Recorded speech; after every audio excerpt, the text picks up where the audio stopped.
The Honorable Minister of State in the Ministry of Home Affairs. Honorable Minister, Honorable Home Minister. सभापति महोदय, statement जो है भारत सरकार का वो नित्यानंद जी ही बताएंगे, मगर मैं कुछ चीज़ों की स्पष्टता करने के लिए आपकी अनुमति से इस सदन के सामने खड़ा हुआ। सबसे पहले इस घटना में जितने भी लोग हताहत हुए हैं, जो घायल हुए हैं, वो सभी के परिवारजनों के साथ मैं मेरी संवेदना व्यक्त करना चाहता हूं और बड़े दुख के साथ आज मैं उनके प्रति अपार संवेदना के साथ इस सदन में खड़ा हुआ हूं। जैसा मैंने पहले कहा कि सरकार की ओर से जवाब श्री नित्यानंद राय ही देने वाले हैं। जब यहाँ पर 1 घंटे की चर्चा आपने अनुमोदित की, तब मुझे था कि आज का दिन शायद राजनीति से परे रहेगा, इस पर राजनीतिक टीका टिप्पणियां नहीं होगी। खैर, उद्देश्य से या जानकारी के अभाव से कुछ टिप्पणियां भी हुई और कुछ सदन को पूरा देश देखता है, इसलिए देश के सामने कोई गलतफहमी न हो जाए, इसलिए मैं स्पष्टता करने के लिए खड़ा हुआ। दोषारोपण हुआ या जानकारी के अभाव में मुझे मालूम नहीं है, मगर मुझे स्पष्टता करनी है माननीय महोदय, आपके माध्यम से सदन से और सदन के माध्यम से पूरे देश को।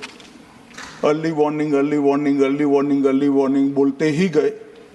अंग्रेजी में जितने भी गंभीर प्रकार के शब्द है अपने भाषण में डालकर इसको बताया गया। मैं सदन के सामने स्पष्टता करना चाहता हूं, 23 जुलाई को केरल सरकार को अर्ली वार्निंग भारत सरकार की ओर से दी गई थी। 23 जुलाई को, 7 दिन पहले, फिर 24 को गई, फिर 25 को गई, 26 तारीख को मान्यवर ये कहा गया कि 20 सेंटीमीटर से ज्यादा वर्षा होगी, भारी वर्षा होगी, लैंडस्लाइड होने की संभावना है, मड भी रस होकर आ सकता है और लोग इसके अंदर दबकर मर भी सकते हैं। मैं कुछ कहना नहीं चाहता था मान्यवर, मगर भारत सरकार की अर्ली वार्निंग सिस्टम पर सवाल किए गए, इसलिए मैं कहता हूं प्लीज लिसन अस, मत चिल्लाइए, प्लीज रीड इट। जो वार्निंग भेजा है उसको पढ़िए जरा। और इस देश में कई राज्य सरकारें ऐसी हैं जिन्होंने इस प्रकार की वार्निंग का उपयोग कर जीरो कैजुअलिटी डिजास्टर मैनेजमेंट किया है। मैं ओडिशा राज्य सरकार के लिए भी, उस वक्त हमारी नहीं थी, नवीन बाबू की थी, हमने 7 दिन पहले साइक्लोन का अलर्ट भेजा, सिर्फ 1 व्यक्ति मारा गया, वो भी गलती से मारा गया। गुजरात सरकार को हमने साइक्लोन का अलर्ट 3 दिन पहले भेजा, एक पशु भी नहीं मरा साहब। मगर मैं बड़ी विनम्रता के साथ कहना चाहता हूं कि आप जो घिसे पिटे शब्द यहां लेकर आए हैं और डिमांड ही करते जा रहे हैं, अर्ली वार्निंग सिस्टम है। भारत सरकार ने 14 के बाद अर्ली वार्निंग सिस्टम के लिए 2000 करोड़ रुपया खर्च किया है और इसको साझा किया जाता है मान्यवर। 7 दिन पहले हर राज्य को सूचना भेजी जाती है और वो सूचना साइट पर सबके लिए भी उपलब्ध है, मान्य सांसदों के लिए भी उपलब्ध है। मगर कुछ लोगों को है कि यहाँ की साइटें खोलते ही नहीं है, विदेश की ही खोलते हैं, तो अब विदेश में तो इसकी अर्ली वार्निंग सिस्टम आएगी नहीं, हमारी साइट देखनी पड़ेगी मान्यवर। वर्षा, 1 मिनट अब सुनो भाई, मैंने ध्यान से आपको सुना है, सुनिए जरा। नो प्लीज, इस तरह से नहीं चलेगा, सदन है। I will not allow. The facts and figures and details are being imparted. Please, मान्यवर, Honorable Minister. मैं तो उस उद्देश्य से ही कहता हूं इसको सुनकर सभी राज्य अलर्ट हो, अर्ली में अलर्ट हो जाए। मेरा किसी को ताना लगाने का आशय नहीं है।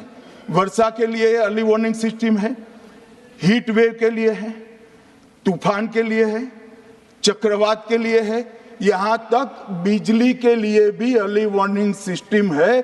जो 10 मिनट पहले बिजली अक्षांश रेखांक के साथ कहां गिरेगी वो सीधा कलेक्टर को इन्फॉर्म करती, मगर इसका कोई जिक्र नहीं कर रहा है। मैं तो मानता हूं जानकारी का अभाव होगा, जानकारी का अभाव है तो भी ठीक नहीं है, और राजनीति है मान्यवर तो बहुत दुखद है। मान्यवर, कई सारे राज्यों ने इसका उपयोग भी किया है और परिणाम भी आए हैं, और इस अर्ली वार्निंग सिस्टम के तहत मैं आज सदन को बताना चाहता हूं, 23 तारीख को ही मेरे ही अनुमोदन से 9 एनडीआरएफ की टीमें केरल के लिए रवाना हो गई थी कि वहां लैंडस्लाइड आ सकता है। भारत सरकार ने 9 एनडीआरएफ की टीमें विमान से वहां भेजी।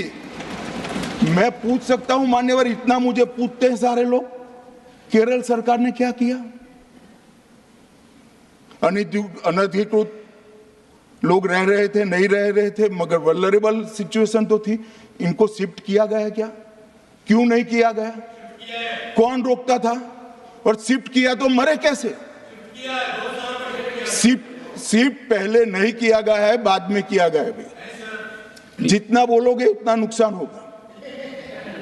मैं बोलना नहीं चाहता, परंतु जब आप आरोपात्मक तरीके से बात करते, मैं शांति से यहां बैठकर सुनने ही आया। मान्यवर, मैं आज आपके माध्यम से कहना चाहता हूं कि early warning system Narendra Modi ji 2014 में प्रधानमंत्री बने, 2016 से ये प्रोजेक्ट चालू हुआ और 23 तक दुनिया की सबसे आधुनिक अर्ली वार्निंग सिस्टम कहीं पर है तो भारत में। और इसका 7 दिन पहले इसका अनुमान देने वाले 4 ही देश है, उसमें से एक भारत है। मगर उसको पढ़ना पड़ता है, डिमांड करने से कुछ नहीं होता। मान्यवर, जो उन्होंने कहा कि भाई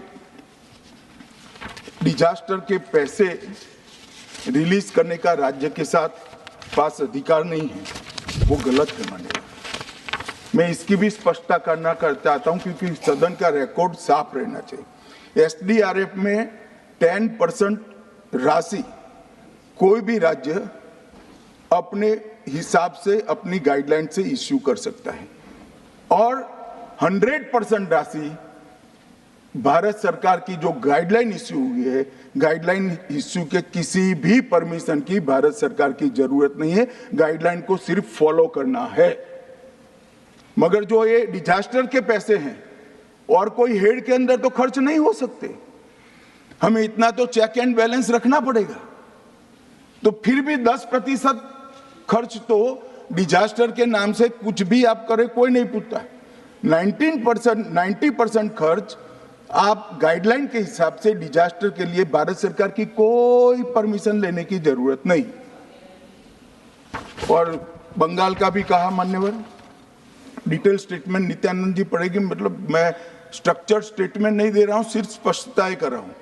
मान्यवर, बंगाल का भी कहा, हमने 6,244 करोड़ रुपया 14 से 24 तक बंगाल के अप्रूव किए हैं, और जिस प्रकार से इनके खर्च का हिसाब आता है इस हिसाब से रिलीज होते हैं। उसमें से 4,619 4619 करोड़ रुपया हमने रीएम्बर्स कर दिया है, मगर वहां थोड़ा प्रॉब्लम है हिसाब भेजने में। अब वो तो मैं अच्छे से नहीं कर सकता साहब, बंगाल ने ही करना पड़ेगा। अकाउंट देना पड़ता है तो सरकार है, कोई पॉलिटिकल पार्टी नहीं है ना। सरकार के कुछ रूल्स होते हैं, रेगुलेशन होते हैं, अकाउंटिंग सिस्टम होती है, एजी का ऑडिट होता है। हम किसी को नहीं मानेंगे तो थोड़ी तकलीफ आएगी, मगर धीरे धीरे आदत पड़ रही है, इंप्रूवमेंट आया है। इसीलिए 6244 में से 4619 करोड़ रुपया इनका रिलीज हो चुका है। और मैं फिर से कहना चाहता हूं मान्यवर, अर्ली वार्निंग सिस्टम दी गई थी, इसीलिए 23 तारीख को हमने एनडीआरएफ की 9 बटालियन वहां पर 9 बटालियन वहां पर हमने भेज दी थी, और 3 कल रवाना करी है। एनडीआरएफ की बटालियन उतरने से भी अलर्ट अगर हो जाते तो काफी कुछ बच जाता, मगर मैं किसी पे दोषारोपण नहीं करना चाहता हूं। ये समय है केरल की सरकार के साथ खड़ा रहने का, केरल की जनता के साथ खड़ा रहने का और जो लोगों की हानि हुई है उनके साथ खड़ा रहने का मैं सदन को विश्वास दिलाना चाहता हूं।